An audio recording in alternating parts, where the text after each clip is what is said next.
Hi there. Welcome to Have It All. I am your host and the creator, Anna K. Morris, and I'm thrilled that you're here because if you are here, it means that you're interested in having it all, or maybe you're curious about what I and my guests have to say about having it all. Can we? Do we know what it is that we want? And once we get it, are we wise enough to know that we have it? And are we worthy enough to hold on to it? That's what we'll be exploring on the podcast. I'm so happy you're here, and let's get started. Hi, everybody. Welcome back to the Have It All podcast. I am so excited because I have my new friend, Jordan Becerra, on the show today. And literally, she was just asking, like, what is it that we're going to be talking about? And I'm probably supposed to give you a bunch of questions, Jordan, that I was going to ask you. And I was like, actually, what we've been talking about right now could be the show. So without further ado, we hit record and here we are. And I'm so happy to be with you because as I was telling you last night, my husband and I were talking about SEO. And you have a company doing SEO. It's called Influencer SEO. I know zero about SEO. And we were just talking about last night about how, or Derek was saying that, like, we really should, we have 3 businesses. We should be more in the SEO space. And I was like, listen, babe, I don't have bandwidth for that. And I don't know anybody. And then here you are on the show today. So welcome. You've just like fallen from heaven exactly at the perfect time in my life. And I'm so excited to get to know you, maybe some SEO, but definitely want to talk about like how you've created your own version of having it all. Isn't that so funny? Well, first of all, I'm so happy to be here. Thank you for having me. But It is so funny how the things like just fall into your lap at the right time. I mean, even me finding you and finding your show and like us being able to connect, it was just perfect timing. And before, as you said, before we hit record, we were connecting on motherhood and entrepreneurship and all the things. So I'm excited to be here, excited to introduce myself to your listeners and Please talk take it SEO. away. I would, if you would introduce yourself, that would be perfect. I always love it when people introduce themselves because it's so fun to hear what everybody says about themselves. Okay, so my name is Jordan Becerra. I'm the founder of Influencer SEO. We provide search engine optimization for influencers. So think bloggers, content creators, podcasters, online coaches, really just like that digital entrepreneur, especially like content-based businesses. We provide SEO for them and help them grow their website traffic so that they can increase their reach, revenue, and just their brand overall. Yeah. SEO really is the fastest way to grow an online brand. I went down the rabbit hole of your Instagram before hopping on, and I was like, oh, these numbers are interesting. Like, I mean, just really, really fascinating. And I was thinking like, oh, I'm going to get to tell my husband that he was totally right, which is a favorite of his. And I'm so curious about, well, why you say that, because obviously, like, the data behind it, but also what led you into this space. I'm always curious, like, how did people get to where they are? Okay, so to back up, I got my start in this space. Actually, I built a political social networking site. Ooh, cool. At the end of my college career, I was like 21 years old. So I got into the internet space that way by building social networks. Okay. And that business totally failed. It was my like total failure first business. Listen up, entrepreneurs. It's okay to fail. That's how we learn. Yes. I learned so much. I raised money for it. So I built it with other people's money. I did put some of my own money in as well, but it was that typical story of like raise money, build this beautiful platform, which I think it was a great idea, but it just wasn't executed properly. And then I got burnt out on politics. So there you go. So first fail, but it was key in my journey because I learned really the technical side of SEO, and I also learned how to work with programmers, which is a big pain point for the current audience that I serve, which is bloggers and content creators, influencers, podcasters. They are creatives. They're not necessarily they're not programmers. So because I had that personalities not getting well. They're creative. So, and then the programmers are really all about like, building a functioning website. They're thinking in Right. zeros and ones. Right. Whereas the bloggers are not, or podcasters, like they're not necessarily in it because they love building websites.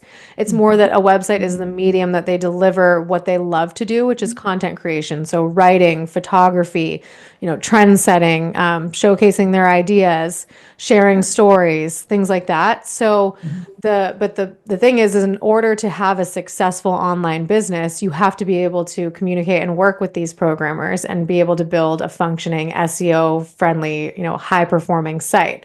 Mhm. So going from that background of building the social network, I really learned, that skill set of project management, website development, how to manage a website, how to maintain a website, SEO.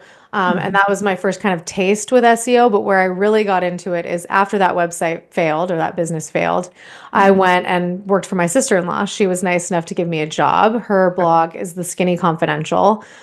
She at the time Yeah, was I know it. the early years of it, but she was really doing it. Like she was Mhm. committed, Yeah. and she was building a business there. So I went and worked for her. And from there, I learned, all about the influencer space. This was kind of back in the OG days where it was really like reward style bloggers Yeah. creating content. Social media wasn't necessarily a huge thing then. So I Mhm. learned everything A to Z that goes into being an influencer or a blogger or a Mhm. content creator under her and honed my SEO skills. I worked for her for a number of years, and honestly, she taught me. I can't even thank her enough for how much she taught me and still continues to teach me. But as I was working for her, I really just still had that entrepreneurial itch, Yeah. Yeah. And as entrepreneurs, when we get an idea, there's no stopping us. Yeah. So I had the idea for influencer SEO because I could see she was having so much success with that strategy. Uh-huh. And other bloggers were kind of flying by the seat of their pants, just kind of putting out content because they liked it. They liked Yeah. the content they were That's very much creating. me. I'm like, this is so, I literally have chills just permanently because I'm like, that's me. That's me. Like, yeah, not repurposing Yes. content, which I know I should, but I don't. Yes. Mhm. So bloggers are putting out content that they enjoy creating, which is great. That's important to do. Yeah. But when you want to turn this into a business, you need to run it like a business. And so strategy has to come into play. Hmm. So I thought, okay, I need to offer this SEO service to more bloggers because it's really what is going to move the needle and get them to the next level of their business. So I launched Or, Influencer even, SEO. or to even be a business. Because let's face it, Truly. like if you're not making money with your business, it's a hobby, really. And that's the thing is when you are a content-based business, so a blogger, podcaster, online coach, Hmm. publication, you make money off of how many people you are reaching. So your number Yeah. one goal needs to be how do I grow the amount of people that I am reaching? And the fastest way to do that is by far SEO. The Mm. amount of traffic that Google can drive to your website is just so much greater than anything else. So, if you need to grow and reach more people at scale, you Hmm. have to focus on SEO. It's going to make you grow so much It's not faster. more posting. It's not being on TikTok. It's not, it's none of those. Unless you are a short form video content creator and that is your thing. Like Got if you and there's two different ways to look at it. There are We're people going that down the weeds, but we're going to get to the kids. Don't worry. We're going to talk about all oh that. yeah. No, I love it. I love it. I'm like, this is If amazing. if you are a short form video content creator and that is your platform and that is what you enjoy doing, Okay. then by all means, that is you should continue to build that. But Yeah. if you are a blogger or online coach that is trying to make money off of people going to your website, Hmm. make money because you're trying to sell a course or you're trying to actually make money off people reading your content. So you're making money off the page views through Hmm. an ad network, or you're making money off of people buying products on your website through the affiliate sales, things like that, then you need to be focusing on SEO because that is the most efficient way to grow your page views and grow the amount of people you're reaching is specifically from SEO because they're going directly from a search engine where they are intentionally searching for the Yeah. kind of content you Yeah. create. They Yeah. land on your website Yeah. and it's like gangbusters. They're already there. They're ready to engage. They searched for it. They want to be there. Right. So it just makes sense. It makes so much sense. Do you have, I'm sure you have this, um, like what the data, like is there overwhelming data for this? Oh, yeah. So most studies will show you that search engines drive about 1,000% more traffic than social media. No, stop it. And there's multiple reasons for that. I mean, think about it. First, just the amount of searching that Sure. goes into Google. So Right. people, I mean, think about anytime you want to know something. Oh my gosh. You Well, we go, both have 5 and 2-year-olds. Like, are you not asking Siri all the time whether or not a panther can kill a tiger? Because these are my search engine. This is what I'm asking. okay, see, you immediately go and search. And most I do. people, when they want to search for something, they're going to Google. They're Yeah. going directly to Google and searching. Yep. So they're intentionally looking for something. So the Yep. the volume of search or the volume of search on Google is just much higher. And then Sure. if they want to be entertained, so if you're bored and you have some free time or you're waiting in a Yeah. doctor's office waiting room, Uh-huh. what do? You pull up Instagram or Yeah. TikTok when you want to be Right. entertained. So the intention of the two different That's types. really good, Jordan. So that's why if you want somebody who is like Yeah. ready to engage, definitely a part of your target audience, you want to focus on SEO. If you want to kind of have like brand awareness and entertain people, you want to focus on social media. Um, they're Hmm. both valuable, but they have two different types of engagement. I will say use the tools in your toolbox wisely. Use SEO to grow and scale your audience. Use social media to connect with your audience and remind them that you're there. Let them know who you are, be vulnerable, share things about your life, like improve the connection with your community on social media. But to grow your community, you have to do SEO. That's really, really a great distinction. And it's something that I haven't thought of myself because I've been pretty resistant. So, like, this is perfect for me. Thank you so much. I'm glad everybody else is listening. And, like, this for me personally is so relevant right now because it really is about intention. Yes. And then it can It go really is. it can also go past intention. Okay. Same way. So social media, the people Mhm. that are following you Mhm. already know who you are. Correct. So if you're posting on social media, you are not reaching people at scale that don't Right. know who you are. So Right. what do you need to do to grow outside of your current audience? To grow your audience, you have to reach people that don't know who you are.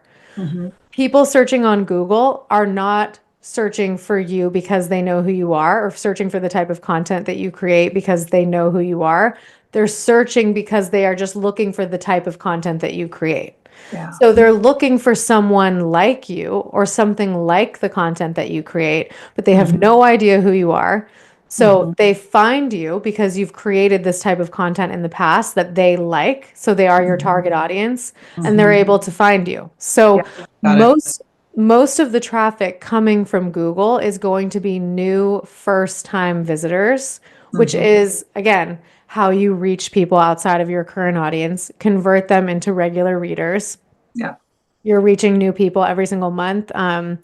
The other great thing about it is that we can see how much people are searching for things and they're searching on a monthly basis. So we have numbers to see like, okay, somebody is searching for like best journaling practices. We can Mhm. see they're searching 1,000 times per month. We also know that it's not the same people searching over and over and over. It's different people. So we know, okay, in a year, you could reach through that search 12,000, new people. So Right. Right.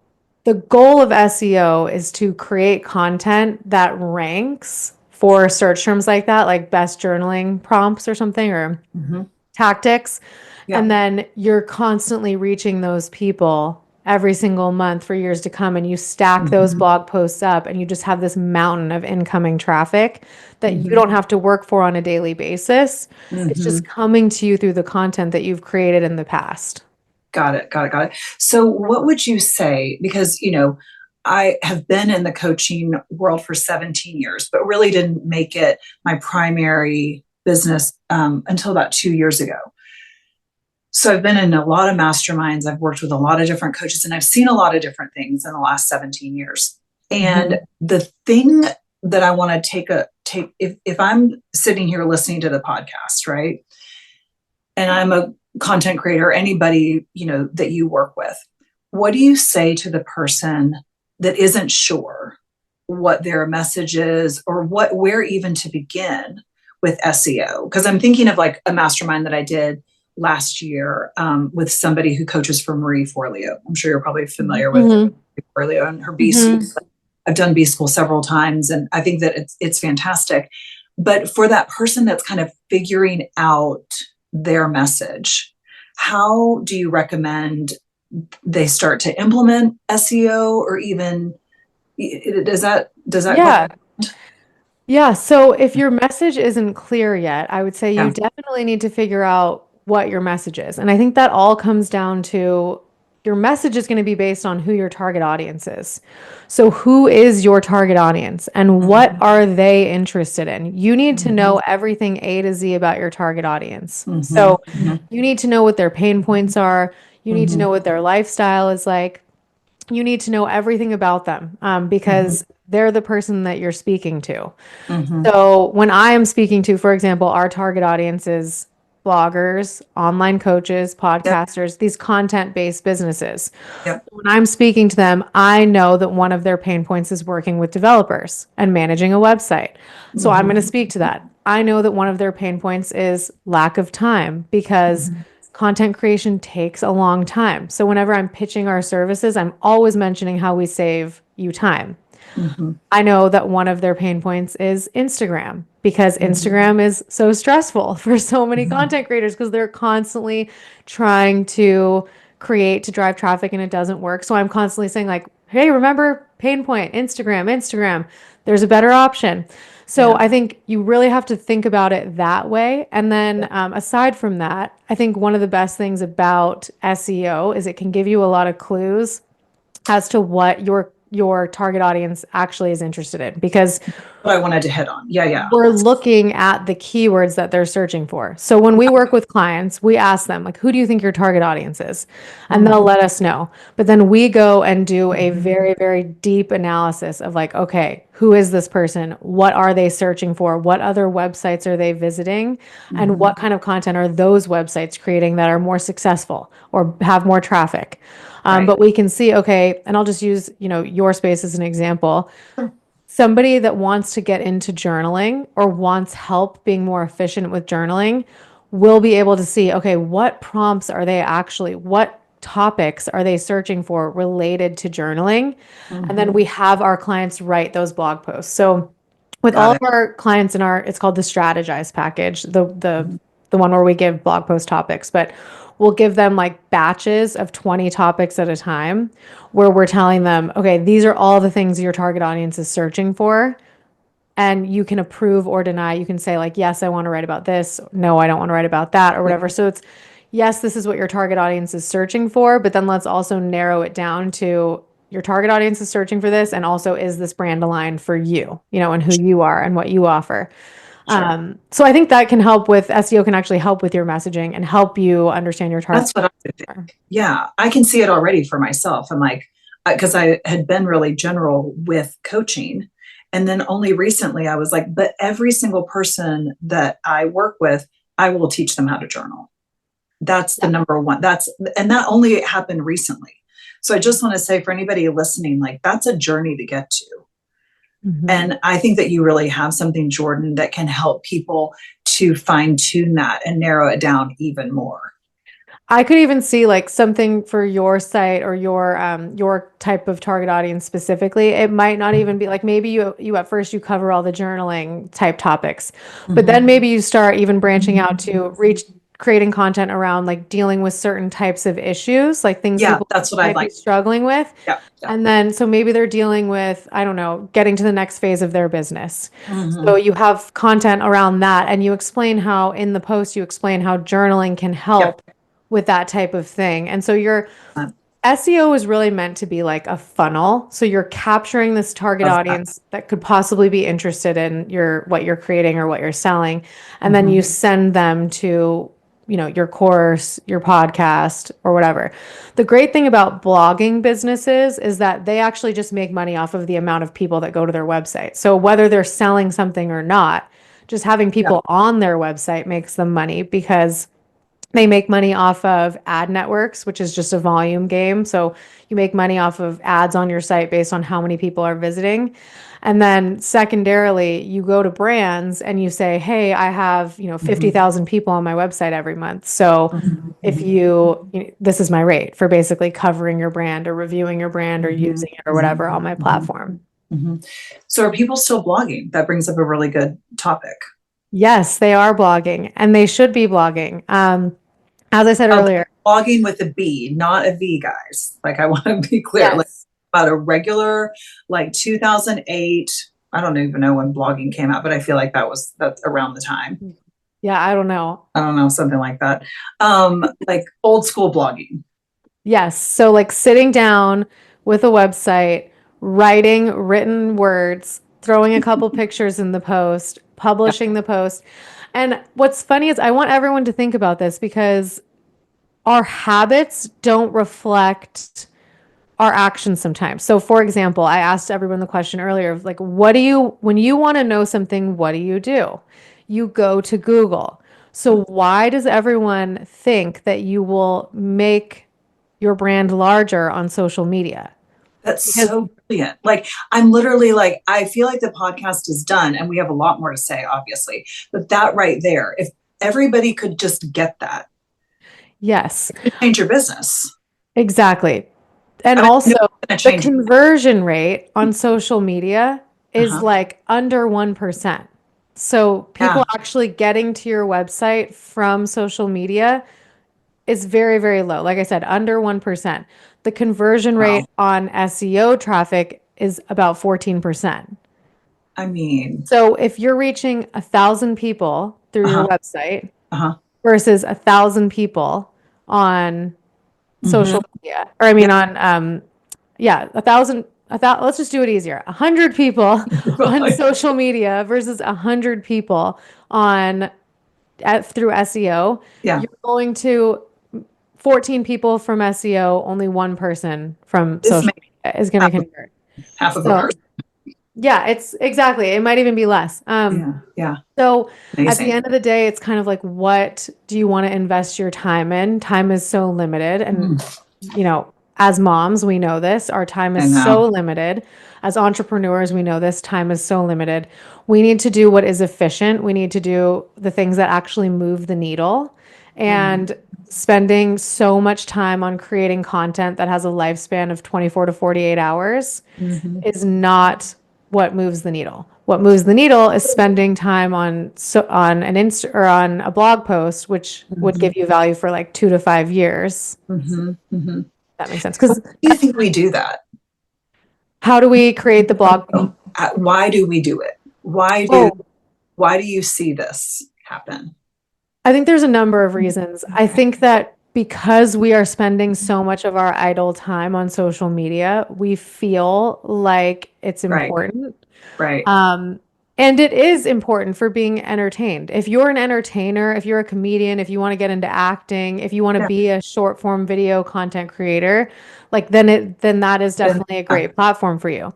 But if you are trying to make money off your own platform, it's just not as efficient. yeah, I think we feel like everyone's there, everyone's doing it, we're it's constantly. that. That's exactly what I think you're tapping into. It's like we just assume, Hmm. right? And what I love about what you offer, Jordan, and this is so important for me to listen to, is that like, what's the data though?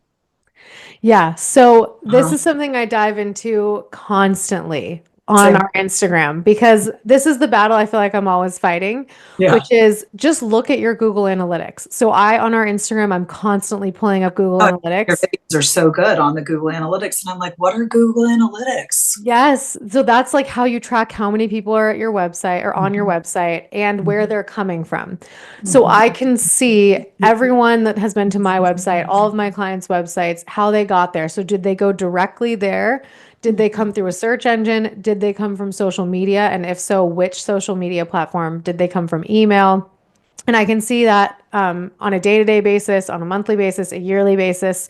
So what I like to do is I like to go through Google Analytics and show people, look how much traffic you're getting from all these different places. It's Right. always going to be Google number one Yep. list. Every time. Unless they're smaller. Well, I've seen a couple instances where social media is number one, and that's because they've spent a lot of time building up the platform. But whenever I have a client that has social media as number one, I get really excited because what that means is their brand is about to blow up when they do SEO. It's about to be 10 times bigger because if you can build a strong social platform, a strong platform on social media, that means Mhm. that there is such a demand for your content that if you put it through SEO, you will Yeah. grow so Yeah. quickly. Yeah. And I've seen that a lot in, especially in like the motherhood space. I see that all the time. There's a lot of great motherhood influencers that are creating, ideas for like what to feed your kids or like little games, ideas or Yeah. activities and things like that.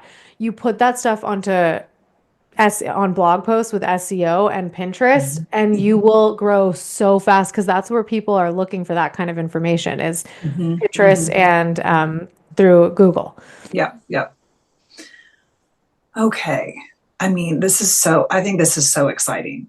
This has now become my favorite podcast because not only are you such a delight to talk to, but this is actually the difference between like having a business that's like cute and a hobby and makes you some extra like coffee money, um, and to like having a business that supports your family, that allows you to live the life that you want, which I want to get to because we were talking about entrepreneurship and like, Yes. And yeah. I have to just emphasize what you just said is that is the thing that separates the bloggers and the content creators and the coaches and the podcasters from the ones that can quickly and easily turn this into a full-time income Mhm. versus the ones that just end up in the Instagram hamster wheel, creating Yeah. content every day, spinning their wheels, not really They feel getting like anywhere. they've been living in the hamster wheel for the last couple of years. Yes. It's Mhm. because you have to create every single day in order Yeah. to get any value. Whereas when you write a blog post and it ranks on a search engine, the average lifespan is 2 to 5 years.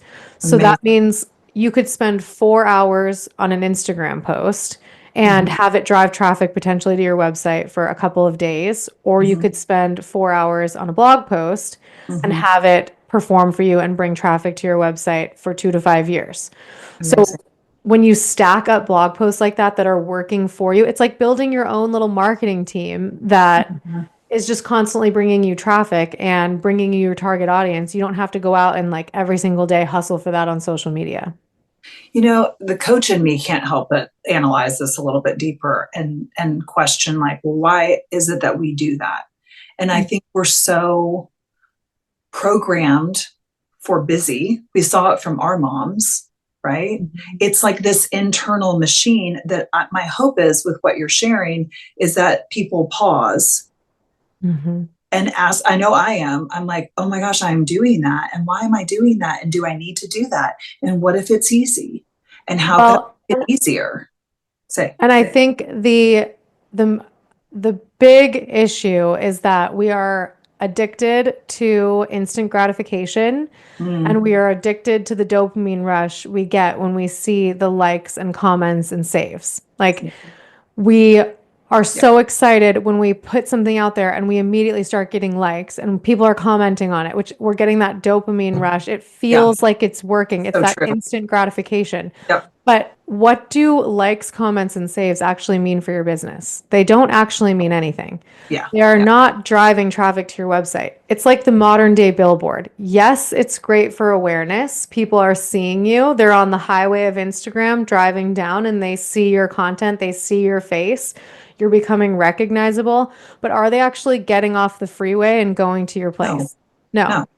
Yeah. So that's the main problem. And I think we're so addicted to that, like, oh, I got so many likes, I got so many Mhm, comments. mhm, mhm, Whereas going into Google Analytics and viewing that people are actually on your website mhm. is it's it doesn't feel as exciting. It doesn't feel like things are actually It happening, feels but like you're like managing your budget. Like that's how I relate to it. And I'm like, oh, exactly. this makes sense because I've resisted that. And I also resist managing my budget. Oh, there we go. Because it just feels a little bit boring.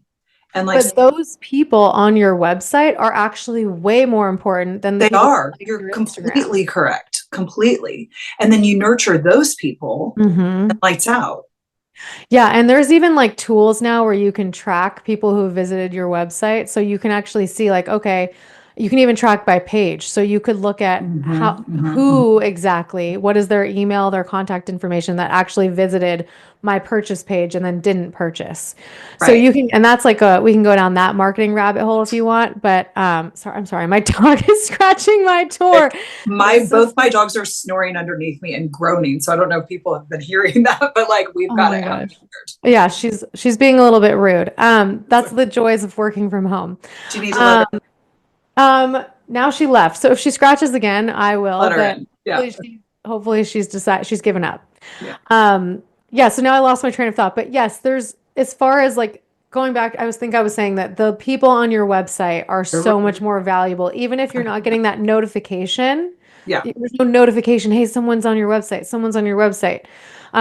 Whereas there are likes, so you get the notification of like likes. Like I guess we could compare it to if you go into your Instagram analytics and you see impressions. Hmm, Not hmm. as fun to look at that, right? Because there's not a Right. little notification that says they liked it or they commented or they shared. Whereas, and same with Google Analytics, there's no notification that they are visiting your website. But those people have actually chosen to go to your platform, go It's to a the big, world that you've created that is just you. They're not there for the thousands of other people yeah. that are on Instagram. They didn't see your journaling content right next to, someone's recipe, right next to someone's fashion post, right next to someone's kids. Yep. It's Yep. just you. And I think that I just lost my train of thought too. I'm like that there it was right there. Is this where we say mom brain? Like I don't know. I think so. It happens all the time. It's I know. literally, it's the struggle of, when you are a mom and a business owner, you have so many things in your mind. Hmm. And again, I think this is why I always bring it back to SEO, but it's because this is what I do. I love it. Say more. Um, Anything that can make life simpler and actually work is Yeah. what I need. It's Yeah. what every business owner, Well, especially mom, needs. and the thing is, I think that I know what I was going to say now. I'll say it in a minute. Um, there's like this old program because I teach journaling, but I teach it specifically to go back and look at your childhood. So it's specifically to our childhoods because that's where we start to develop the patterns, right? When somebody tells me like Christmas is always stressful, I'm like, how did your mom approach Christmas? And I promise you that Mm, mom approached Christmas like Christmas was stressful. It's where we mm, get it with how we become. And then you think it's mhm, that way. It's just the lens you've been looking at life through, right? And I think mhm. that we're so programmed for the busy just as women. And then our moms started working. So they weren't really housewives anymore. Maybe they started working. And now we've got all of this information in our hand at our fingertips showing us that everybody is doing more and better, that then you Mhm. become like totally hooked on that. And I know my coach, when I started posting, a couple of years ago, I was doing like daily coaching videos, and I would tell her about the comments or the likes or whatever. And she was like, oh dear, you're totally addicted. And I was like, what are you talking Yeah. about? Addicted? I'm a coach. I'm smarter than that. She was like, no, no, you're addicted to people commenting positively on what you are sharing. And so Mm. my assignment was to not look. But then Yeah. I can also see the detriment that it was because I stopped looking at anything. Hmm. And now I Yeah. can see, I'm like, oh, that's also that, the pendulum is always swinging. It's like, what's the Mhm. middle? So how do you help with people finding their middle? So I think it's just important to remember, kind of going back to what I said earlier, use the tools in your toolbox wisely. Remember what these platforms are really meant for. Yeah. So So good. Social media, it's called social. It's supposed to be social media. So Yeah. it's meant to be for relationships, community building, so Mhm. strengthening the bond. So as far as like your comments go, I think it's important to read your comments and engage. I think you should be commenting back to people. I think anyone that is taking the time to comment might eventually be somebody that is going to take the time to go to your website, or maybe Sure. is one of the people that is going to your website. So nurturing that relationship is really important. And the people that are following you that are commenting are your target audience. They are interested in what you're doing. Mhm. So engaging with them, seeing what they say so that you get an idea for who they are, I think is super Yeah. important. Yeah. But then just remembering, okay, that is what social media is for. So you should be putting out content that like is representative of you personally. You know, it's the place to be vulnerable. It's the place to share your life, you know, make it feel like it's your own little TV show. You know what I mean? Mhm. Mhm. Mhm. Whereas if your goal now is to grow your audience and reach new people, you have to use the tool in your toolbox that works the best for that, which Mhm. is creating blog content. So don't go into creating a reel for the purpose of like, oh, I'm going to go viral and I'm going to reach so many more people and I'm going to get so many more followers. Because let's all be real, that's not really realistic. Not Mhm. every single reel is going to get a million impressions and reach all these new people and get all these followers for you. Whereas a blog post that ranks will do that. You will get new people. You will get attention from your target audience and reach new people that don't know who you are yet. So Mhm. just going into it with that mindset, I think it really takes the stress off of social media as well It because really does. It feels like a relief what you're saying. I'm like, oh, I feel like I can just like relax. when I post on social media, I really approach it from the place of like, okay, how can I add value to the community that is following me there? So, like, I try to be Right. informative. I try to share a lot of information, probably too much information. I can be long winded on there. So, like, my posts are usually like very detailed Mhm. types of posts because I'm trying to really provide value to the people that already follow me there.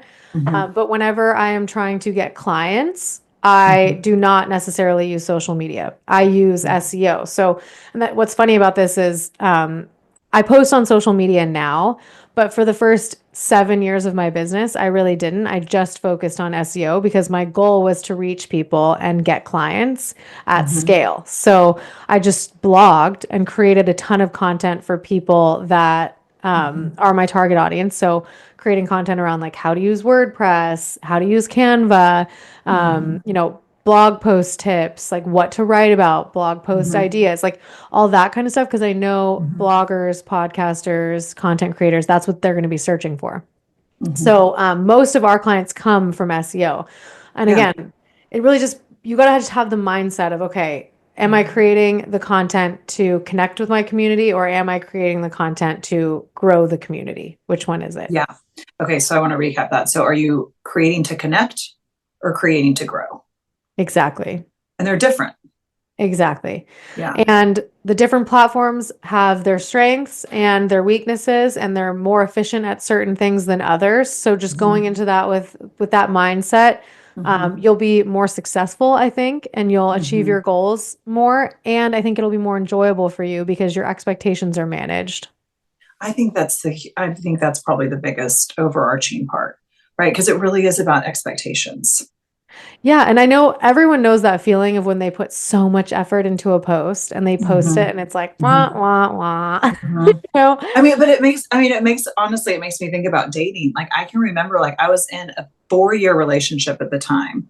And I was like, I just really want to like take the next step with him.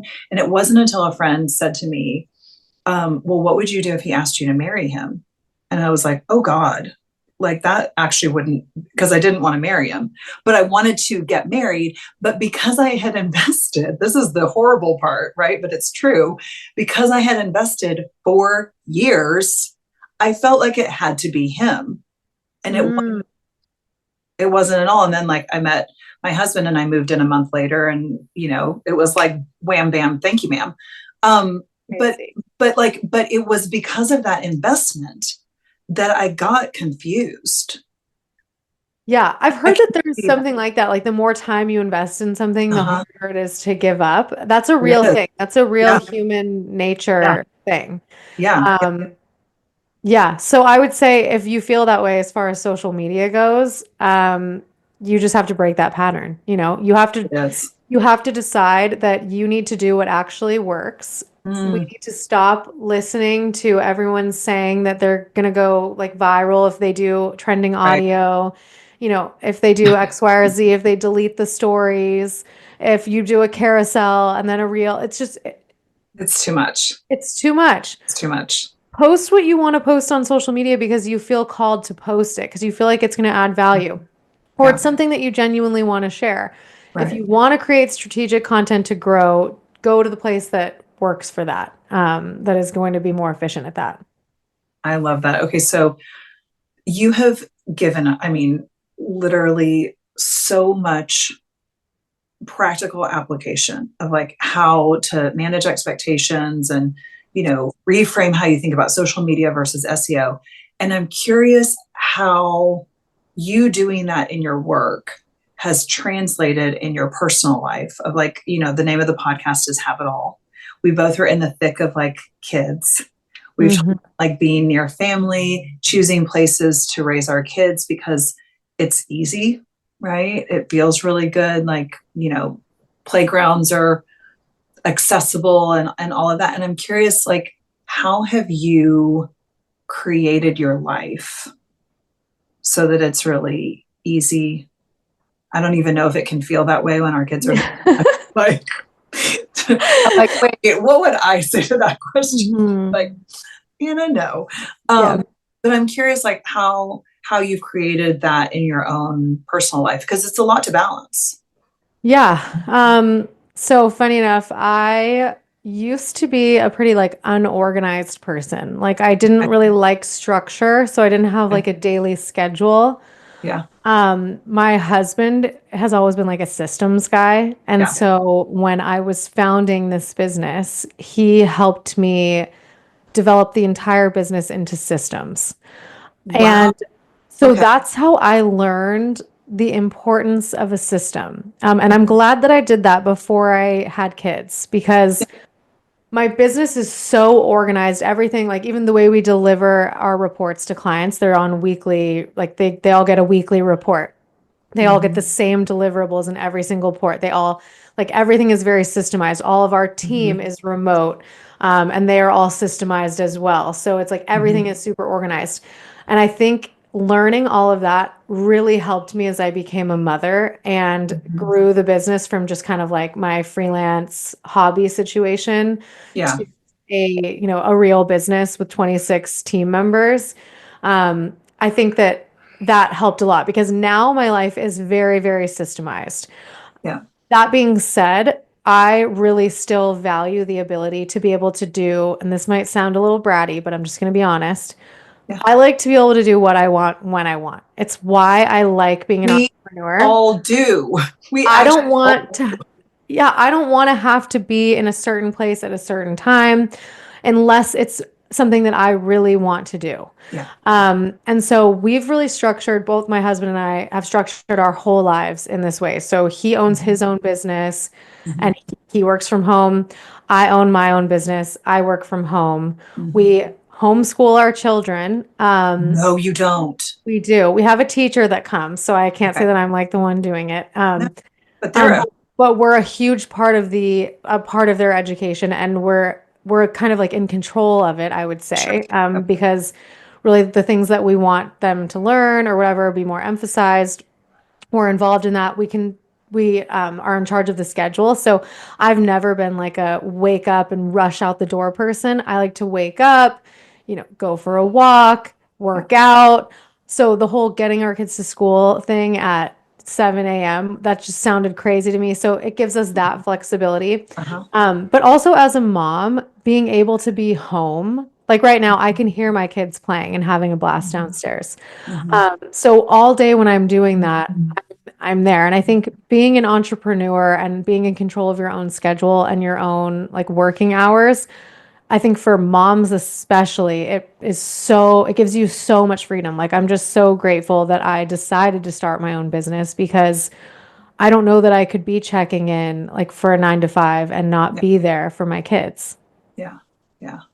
So I'm curious. I mean, that's such an incredible example to be showing them, right? Because I always say this, like, our kids don't listen to what we say. They're watching what we do. Hmm. I mean, I Yeah. can tell the kids a million times to put on their shoes. They do not put on their shoes until I put on my shoes. Yeah. Every day.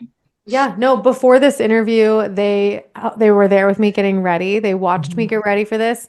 They Mhm. came into my office when I was setting up the camera and making sure everything looked good. They were in here for that, and then I had to shuffle them out before we Yeah. started. Oh, we know. But they know that I'm doing this, that I'm recording, all that kind of stuff. And it's funny because you said earlier, like, show me your Christmas, whatever, and I'll ask you how your mom's Mhm. Christmas Mhm. was. Mhm. And I did grow up with two entrepreneur parents. So Okay. my mom and my dad were both entrepreneurs. Mhm. My mom owned her own business. She did leave and go to the office, so she wasn't work from home. My dad Mhm. was work from home for a lot of my life. Mhm. And they were both very successful and Mhm. were able to have they were able to be at my horseback riding competitions. They were able to pick me up from school a lot of the times. Mhm. They were able to take me to the doctor. They were flexible and we could travel and we could kind of do whatever because they had control over their own career. Mhm. Mhm. And I want to point to that because I think that that is really, really important because that goes back to like that imprinting that I was talking about because I didn't grow up with that. So entrepreneurship has felt a lot harder. Mhm. So if you're listening and you're like, wow, like she's really killing it, like you also just want to be really kind to yourself if Mhm. that's not what you've seen. Like my husband and I both didn't see that. In fact, we saw things that were entrepreneurial but not successful.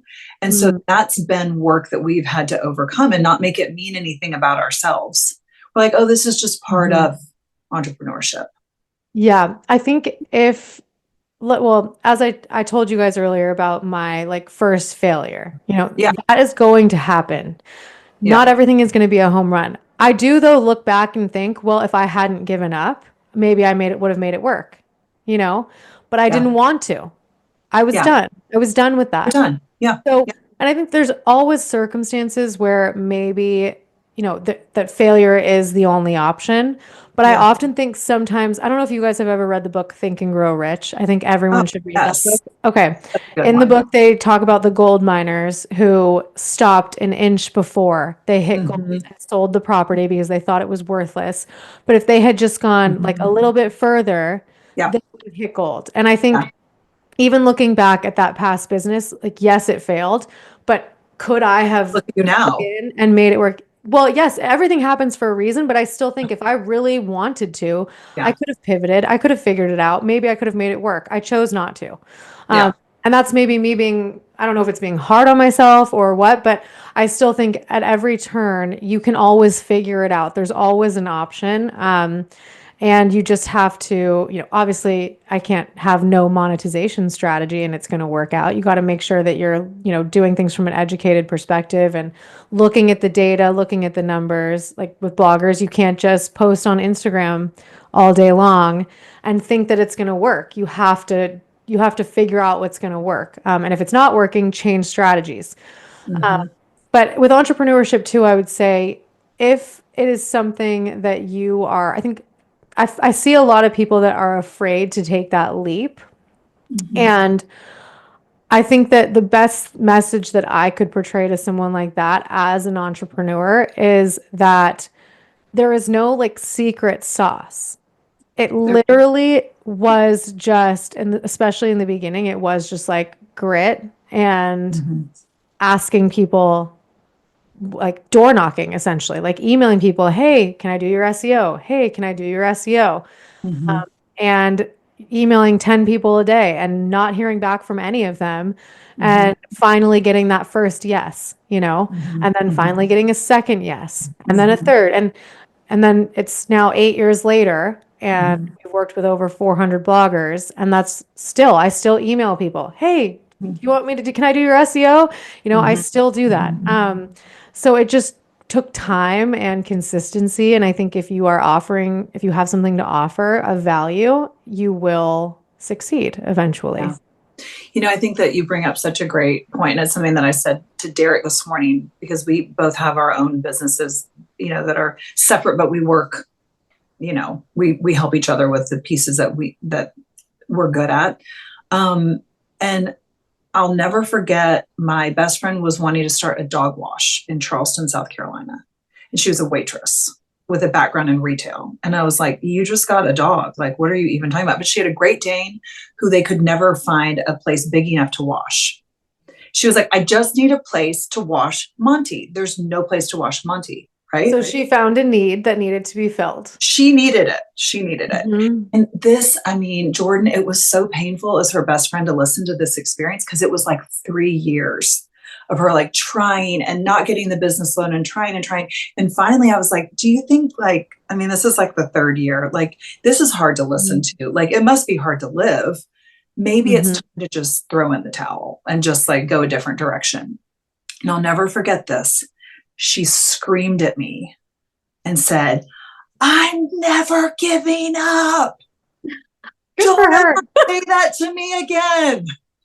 So what happened?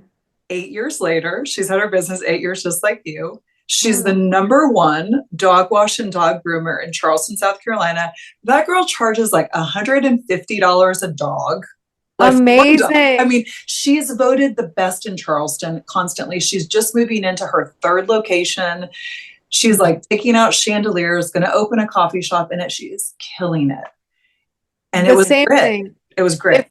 It is a lot of grit. And I'm not saying that my business to me still feels like a small little business. Like I still have. She relates to it that way too. Yeah.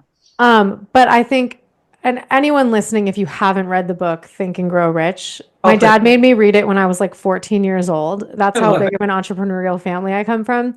But I just recently reread it, and I can't even tell you how valuable it is. But in that book, they talk about like, you just literally never give up. You just don't give up. Yeah. And you don't do the same thing over and over expecting a different result. So that's dumb.